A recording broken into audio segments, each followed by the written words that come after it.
Ito daw ang dapat gawin ng Lakers para tuluyan ng matalo ang Houston Rockets ayon kay Marcus Smart. Nabigo nga po ang Lakers sa tapusin ang series nila sa Rockets matapos matalo sa Game 5 matchup nila kanina sa score na 99-93. After ng loss, sinabi nga po ni Marcus Smart na kailangan na nilang tapusin ang series next game.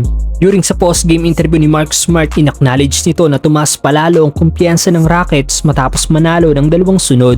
Sinabi din ng former Dipoy ang kanilang kailangan gawin para matapos na ang series. Ayon kay Marcus Smart, desperation, kailangan daw nila maglaro desperate.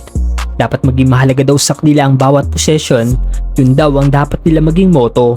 Siguradong desperado at confident daw ang Rockets sa kanilang pamamahay next game, kaya kailangan daw nilang i-match ito. Desperation. We gotta play desperate. Every possession matters for us, and we really gotta literally go out there and be ready to die. It was our motto, their place, and be very desperate, very confident, and we gotta be able to be able to respond in a good way with it.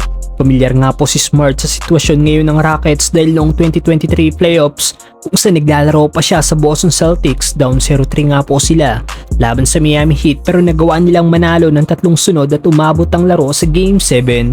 Pero nabigo pa rin sila makumpleto ang 3-0 na deficit na comeback matapos sa matalo noong Game 7. Kumpara naman noong Game 4, mas maganda ang ipinakita ng Lakers ngayong Game 5 dahil hindi nagawa ng Rockets na maka 100 points. Halat ng shooting ng Lakers kanina na siyang isa sa main factor kung bakit sila natalo, lalo na nagbalik na si Austin Reeves. Nagtapos man si CR15 na may 22 points, 4 of 16 lang naman ang shooting nito sa field.